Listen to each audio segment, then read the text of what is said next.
Cuman ya memang kita dituntut untuk sabar. Makanya dakwah buat tablik ini kan, dakwah itu mengajak, tablik menyampaikan. Seandainya dia mau kita ajak, ya alhamdulillah kita sampaikanlah perkara-perkara yang baik ini tadi kan. Belum pernah saya makan, kemarin udah saya makan. Apa yang belum bisa saya beli udah bisa. Minuman juga gitu, semua udah minum. Saya mau apa lagi coba hidup saya. Jadi ternyata hati ini gersang. Itulah, coba perbaiki lagi sholat saya, pelan-pelan kita perbaiki sholat ibadah-ibadah kita kan. Dan ternyata memang Allah tunjukkan jalan. Pertama kali saya keluar 3 hari itu di Tanjung Balai, masih di lokal. Kemudian kebetulan ada jamaah 40 hari, jamaah lokal lah, dia gerak di Tanjung Balai. Pas masuk ke masjid kami, waktu itu saya udah aktif ke masjid lah.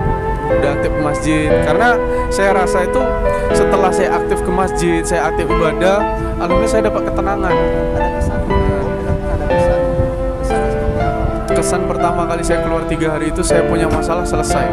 Tempat biasa sholat itulah saya lewat, saya dengar ibu saya sedang, ya Allah, lagi nangis. Dia berdoa, ya Allah, berikanlah hidayah ya Allah kepada anak saya, ya Allah. Dia sebut nama saya.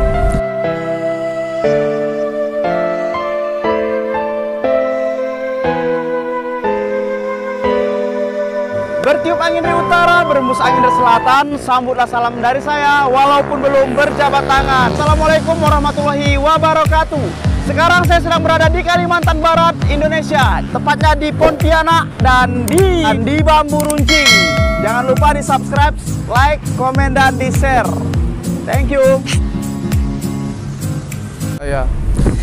Bertiup angin dari utara, berhembus angin dari selatan, sambutlah salam dari saya walaupun belum berjabat tangan. Lagi-lagi bukan. Kali ini saya bersama seorang bintang tamu yang berasal dari Tanjung Balai Karimun. Nah, jadi kebetulan aja tamu-tamu saya ini semuanya ketemunya pas-pasan aja, langsungnya ketemu di kapal lah, ketemu di mana lah. Tapi terkait dengan semuanya itu, pastinya bintang tamu saya ini mempunyai segudang pengalaman yang luar biasa tentunya di bidang agama lah ya, di bidangnya gitu ya. Seperti biasa yang saya suguhkan selalu konten-konten sharing-sharing tentang pengalaman, terutama pengalaman-pengalaman dalam beragama, dalam berhijrah. Nah, kali ini karena kamera saya kemarin kan hilang di mobil, harusnya pakai kamera saya hilang di mobil, jadi saya gunakan sajalah smartphone saya yang apa adanya ini. Oke. Sebelumnya kita boleh kenalan dulu, Om. Assalamualaikum warahmatullahi wabarakatuh, Om. Waalaikumsalam warahmatullahi wabarakatuh. Om dari mana, Om? Dari Tanjung Balai Karimun. Jadi Om ini dari Tanjung Balai Karimun. Nah, Om ini tadinya mau kemana tujuannya, Om? Oh, kita mau pulang. Tadinya dari Letung mau pulang ke Tanjung Balai Karimun. Jadi Om ini tadinya dari Letung mau balik ke Tanjung Balai Karimun. Kira-kira dari sini ke Tanjung Balai Karimun berapa hari baru sampai, Om? Kalau dari Letung ya, perjalanan kemarin dari Pinang ke Letung sekitar 12 jam lah naik kapal. Sekarang sudah di Kijang nih, Om. Dari Kijang ke Letung ke Tanjung Balai Karimun berapa lama? Kalau dari Kijang ke Balai sekitar 6 jam lah kalau dari Kijang ke Balai. Cuman kita pindah pelabuhan. Pelabuhan mana? Dari Sri Bintan, Pinang. Jadi dari Kijang ke Pinang dulu, baru naik kapal sekitar 6 jam langsung ke Balai. Tapi bisa juga kalau mau lewat Batam bisa. Cuman kapalnya pagi aja itu kalau mau ke Tanjung Balai. Jadi terpaksa nginap dulu lah. Masya Allah, ternyata begitu berat ya. Berat tapi menyenangkan. Nah, jadi langsung saja kali ini kita mau nanya nih, Om. Om nih keluar dalam rangka apa nih? Alhamdulillah ya, keluar dalam rangka pertama mengislah diri. Nah, kalau di luar sana mungkin banyak orang awam yang belum tahu ya. Mengislah diri itu maksudnya apa sih, Om?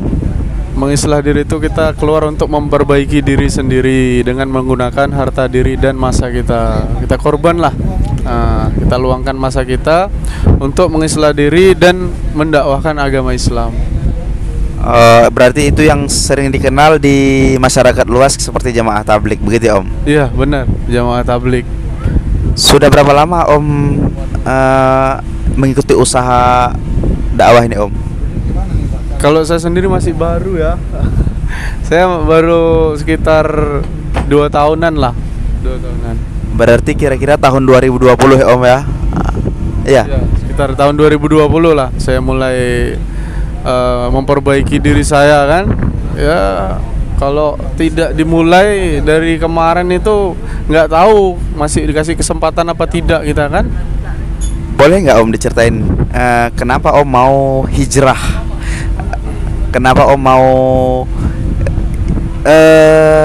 hijrah? Ini kan sekarang posisinya ini namanya Om ini hijrah dari yang negatif menjadi positif. Itu ada sesuatu hal nggak yang bikin Om bisa mau hijrah? Atau Om mimpi? Atau apa ada yang merekrut? Atau ada yang ngajak? Atau memang keinginan diri sendiri untuk hijrah? Atau bagaimana Om? Kalau hijrah ya saya sendiri mungkin yang pertama doa orang tua saya. Orang tua saya alhamdulillah masih ada. Jadi pernah suatu ketika itu saya dengar sendiri orang tua saya tahajud dan doakan supaya anaknya tuh jadi yang baik lah, nggak degil-degil kayak kemarin kan. Kemudian kalau untuk mengajak itu sebenarnya banyak yang ngajak saya, cuman ini atas kemauan diri saya sendiri. Nah, teman-teman saya banyak yang udah hijrah duluan kan, ayolah kita keluar yuk 3 hari, tapi saya nggak mau. Dan terakhir itu memang kemauan diri saya sendiri. Jadi selama ini mungkin dosa-dosa udah banyak saya kerjakan kan, bukan mungkin sih, memang banyak dosa-dosa, dosa kecil, dosa besar. Itulah pernah tiap malam itu sebelum saya berhijrah, jadi saya nggak bisa tidur. Itu nggak bisa tidur kenapa itu? Ya nggak bisa tidur pokoknya, matanya udah merem, badannya udah letih, tapi pikirannya nggak bisa lepas, nggak bisa rileks. Gue jadi nangis gara-gara pas dengar orang tua lu doain lu pas tahajud itu. Itulah sedih aja gue kayaknya nggak bisa. Setiap hari tuh. Jadi lu dengar kalau orang tua lu? Dengar, alhamdulillah saya dengar. Dan itu saya pulang tuh dalam keadaan mabuk. Pulang ke rumah dalam keadaan mabuk, orang tua saya doakan saya, ya Allah. Bukan karena apa? Belum tahu ceritanya sebenarnya. Cuman dengar orang tua yang menceritakan. Itulah namanya seorang ibu mau anaknya rusak bagaimanapun, dia pengennya tuh anaknya jadi anak yang soleh. Nah, makanya yang doain ayah atau ibu? Ibu. Doa ibu saya. Itu pas pertama antum masuk ke rumah. Enggak, kebetulan kamar saya kan di luar. Jadi saya lewat samping. Nah, di samping itulah, di ruang tempat biasa sholat itulah saya lewat. Saya dengar ibu saya sedang, ya Allah, lagi nangis. Dia berdoa, ya Allah, berikanlah hidayah ya Allah kepada anak saya, ya Allah. Dia sebut nama saya. Seketika itu saya nggak bisa tidur sampai pagi. Dan sebelumnya juga udah, ibaratnya mungkin Allah udah kasih teguran loh. Tiap hari saya nggak bisa tidur malam. Kemudian ketika saya ambil air wudhu, terus saya sholat isya, baru bisa tidur. Besoknya gitu lagi, nggak bisa tidur. Itu ada sekitar 2 tahunan lah seperti itu. Seperti itu 2 tahunan. Kemudian pernah terpikir, jadi saya duduk waktu itu libur kerja kalau nggak salah. Jadi saya duduk sambil ngopi. Jadi saya pikir, ini hidup saya ini mau kemana lagi? Hidup saya mau kemana lagi kan? Apa yang belum pernah saya makan kemarin udah saya makan. Apa yang belum bisa saya beli udah bisa. Minuman juga gitu, semua udah minum. Saya mau apa lagi coba hidup saya? Jadi ternyata hati ini gersang. Nah, itulah coba perbaiki lagi sholat saya, pelan-pelan kita perbaiki sholat ibadah-ibadah kita kan. Dan ternyata memang Allah tunjukkan jalan. Dan awal pertama kali saya keluar 3 hari itu, alhamdulillah saya dapat kesan. Ada keluarga yang ikut? Nggak ada. Cuma doa aja orang tua? Nggak ada, orang tua aja doa. Itulah doa ibu saya itu. Jadi pertama kali saya keluar 3 hari itu. Kemana itu pertama kali keluar? Di Tanjung Balai, masih di lokal. Kemudian kebetulan ada jamaah 40 hari, jamaah lokal lah. Dia gerak di Tanjung Balai, pas masuk ke masjid kami. Waktu itu saya udah udah aktif ke masjid lah. Udah aktif ke masjid. Karena saya rasa itu setelah saya aktif ke masjid, saya aktif ibadah, alhamdulillah saya dapat ketenangan. Ada kesan, Om bilang kan ada kesan tuh. Kesannya seperti apa, Om? Kesan pertama kali saya keluar 3 hari itu saya punya masalah selesai. Apa masalahnya kalau boleh tahu, Om? Kalau ini masalah vaksin kemarin, saya disuruh vaksin. Keajaiban yang terjadi lah ya. Kalau itu cash. Gimana tuh? Kebetulan kemarin saya punya ada yang harus saya bayar, nominalnya sekitar 500.000 lah. Sementara saya nggak ada uang. Ya. Jadi itulah, karena kita juga baru-baru kan, kita taat, ibaratnya apa yang dikatakan sama Amir ya kita nurut aja, udah nurut Amir aja, nurut Amir, kita sharing-sharing sama Amir kan, Mir gimana Mir, saya punya masalah Mir, saya butuh ini, coba kamu doa aja, kamu belajarlah siapa doa, coba minta betul-betul. Ternyata di hari kedua saya keluar, Allah kasih cash 500.000 itu tadi, yang saya butuhkan untuk membayar sesuatu itu tadi, cash. Dan itu gimana ya, saya hampir tak habis pikir kok bisa, padahal memang itu sebab uang saya, tapi yang sudah lama lah sudah nggak terpikirkan sama saya itu. Sementara saya kemana mau saya cari ini apanya itu tadi kan, itu pertama kali kesan saya keluar 3 hari. Dan setelah bulan-bulan selanjutnya saya Amir arahkan untuk istiqomah untuk jaga 3 hari. Alhamdulillah saya jaga 3 hari. Dan sampailah terakhir niat saya pengen keluar 40 hari. Saya tinggalkan kerja saya. Sampai ninggalin kerja? Kerja saya tinggalkan. Apa Om? Om tuh kerjaannya apa sehari-hari? Saya kemarin di PLN, di pelayanan teknik. Ya, PLN. Jadi dan itu sekolahnya juga mahal. Kebetulan saya lulusan SMK. Jadi itulah di pelayanan teknik.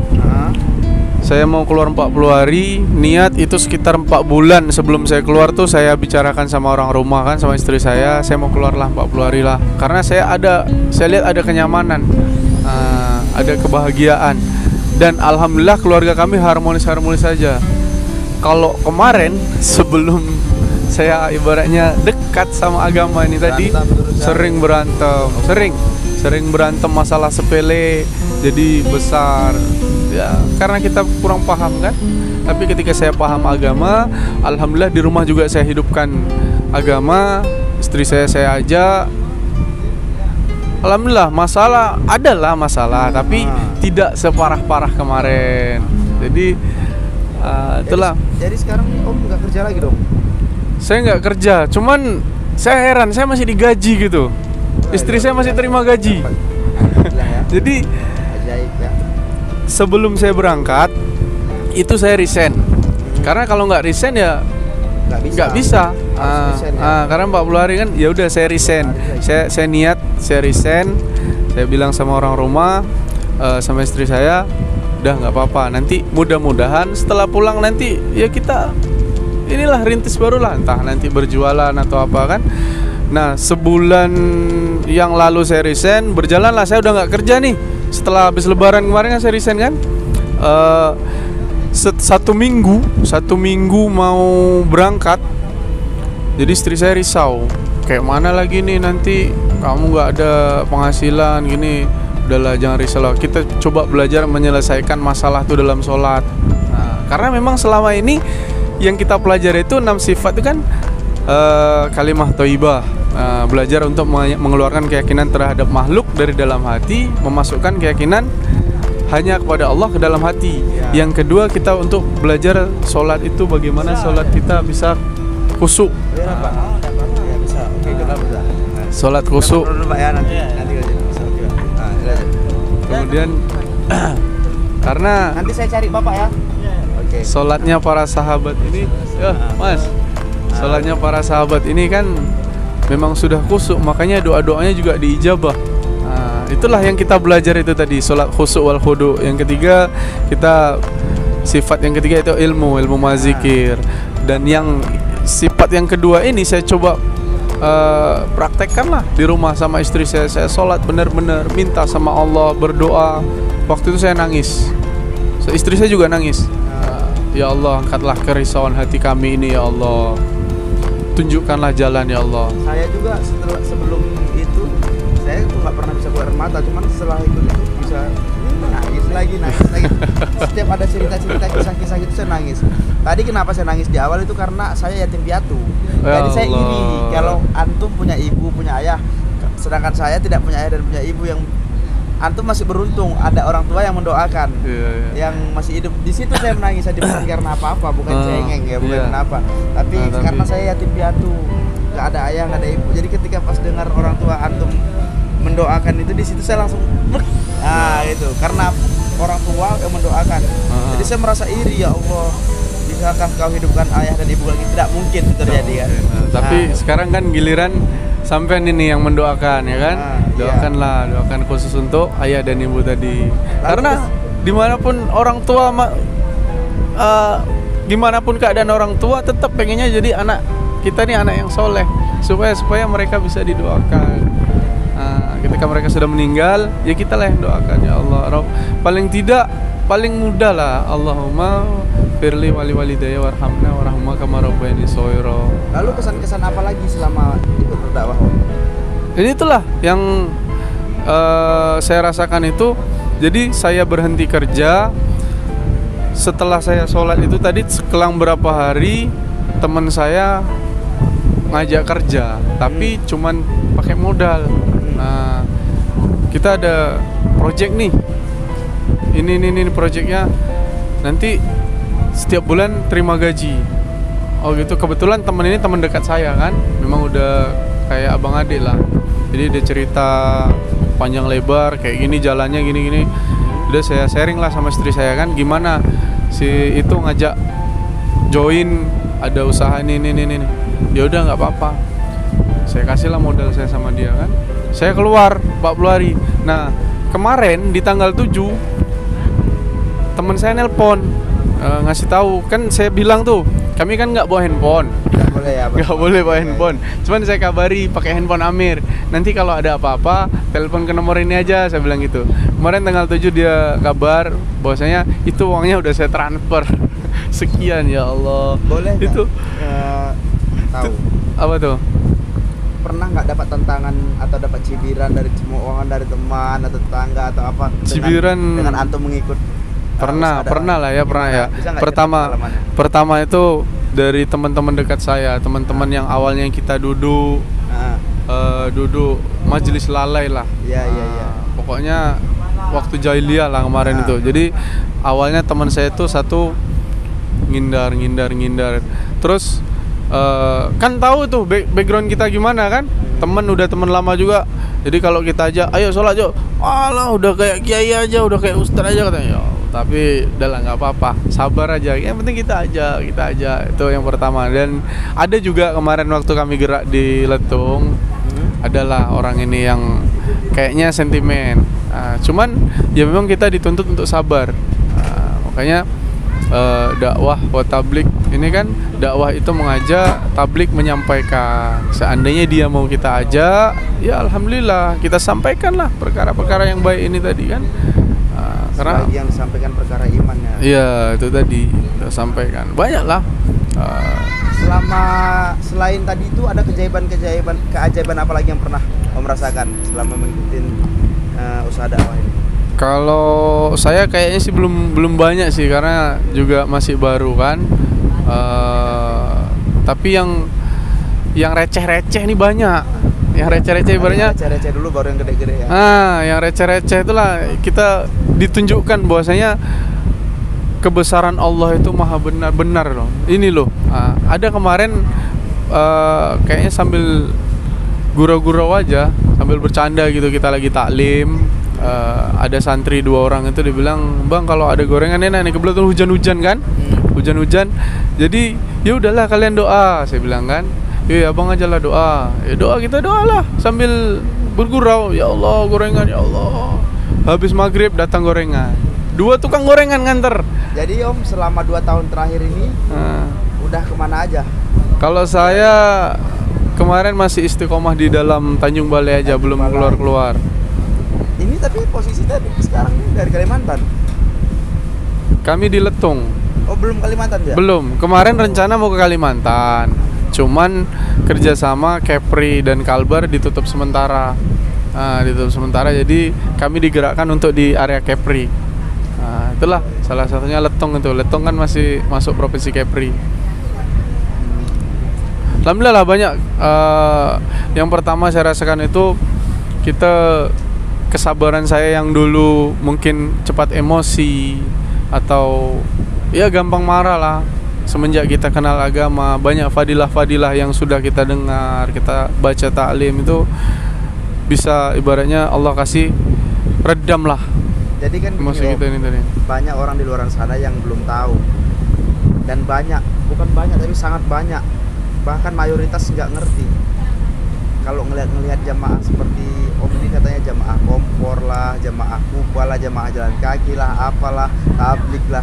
Jadi sebenarnya jamaah yang Om usaha dakwah yang Om ini itu namanya sebenarnya jamaah apa Om? Tablik ya kan? Jamaah tablik. Nah, jamaah tablik ini sebenarnya itu fungsionalnya itu apa sebenarnya Om? Fungsionalnya yang pertama ya kita memang memperbaiki diri. Ketika keluar itu kita pertama belajar untuk tertib dalam waktu sholat. Jadi kita memang harus dituntut untuk bisa tertib dalam sholat, beribadah ya. Beribadah yang pertama tertib dalam waktu sholat. Seandainya kita masih di rumah, itu rumah kita kan nggak tahu nih entah dekat masjid atau tidak kan. Jadi ya kadang-kadang pas Allahu Akbar masih sibuk ini itu. Tapi ketika kita keluar, kita kan di masjid. Jadi sebelum azan kita udah duduk di masjid. Nah yang kedua kita belajar tahajud. Yang tadinya tuh nggak pernah sholat malam, jadi bisa belajar tahajud. Ya. Karena sebelum masuk waktu subuh itu tahajud. Kita tahajud lah. Dalam tahajud itulah kita minta, ya Allah, minta doa kita kan, ampunilah dosa-dosa kami ya Allah. Dan setiap tahajud itu diarahkan untuk meminta doa hidayah lah. Dari Allah ya. Minta doa hidayah untuk seluruh alam. Seandainya bukan cuma pribadi. Bukan cuman untuk kepentingan sendiri, tapi untuk masyarakat, untuk umat lah ya. Untuk seluruh alam. Untuk seluruh alam minta supaya Allah itu menurunkan hidayah ke seluruh alam. Terkhusus mengekalkan hidayah untuk diri sendiri ini tadi.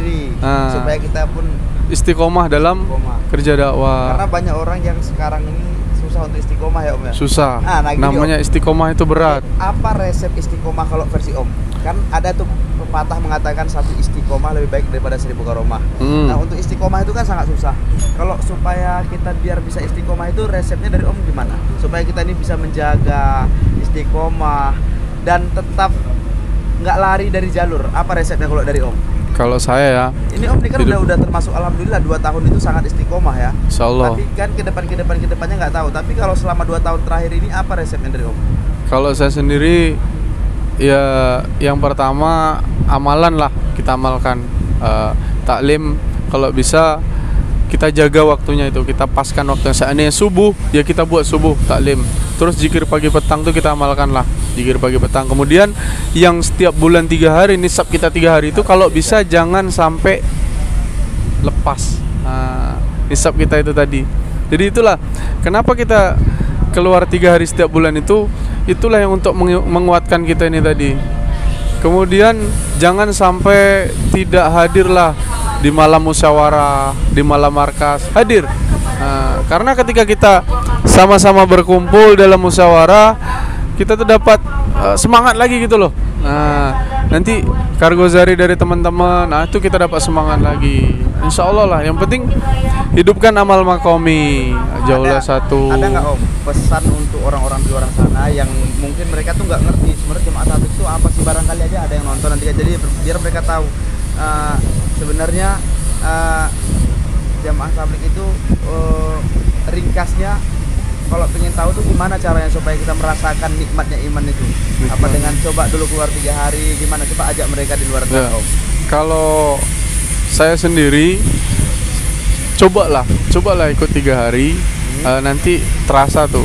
Karena sebelum kita merasakan kita nggak tahu. Tapi setelah saya merasakan, alhamdulillah, oh ternyata begini. Kan banyak orang di luar sana tuh yang terlalu menjas mengidentifikasi orang lain, yang banyak yang terlalu mereka itu tidak tahu tapi seolah-olah mereka mengerti. Mereka hanya Dengar cerita. Ya. mengolok-olok. Kadang-kadang saya juga suka sakit hati. Karena kalau saya kan gini, kalau kamu nggak mau jadi orang baik, kamu nggak usah mengolok-olok orang baik gitu kan. Ya. Tapi pada kenyataannya memang banyak orang di luar sana yang mengolok-olok. Apa itu bawa kompor, apa itu ninggalin anak istri, apa itu sampai 4 bulan, 5 bulan, 6 bulan. Nah coba Om kasih satu sedikit santapan rohani untuk penonton Pramudia Pujut Official supaya mereka itu tergerak hatinya. Cobalah kalau mau ngikut ke keluar 3 hari gimana Ya. Sama gini lah, untuk kita keluar itu memang nggak bisa dipaksa karena hidayah mutlak milik Allah. Tapi kalau seandainya kita pengen tahu, duduk jadi simpatisan. Kita ikut programnya itu tadi. Simpatisan dulu pertamanya ya. Jadi simpatisan.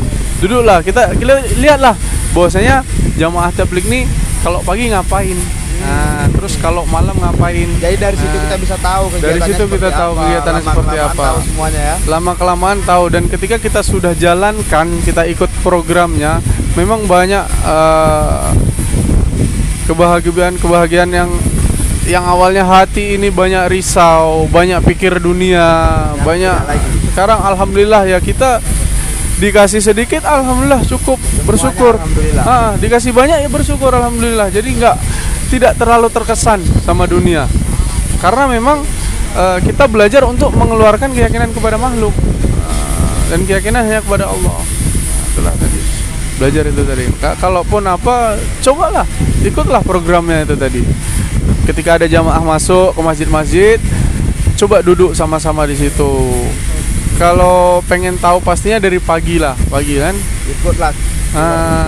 Ya. Kalau nggak bisa pun Sabtu Minggu pas ada di masjid ikut gabung 1 hari atau 2 hari kan. Kalau bagusnya 3 hari. Bagusnya 3 hari belajar untuk meluangkan masa kita ini tadi, diri dan masa.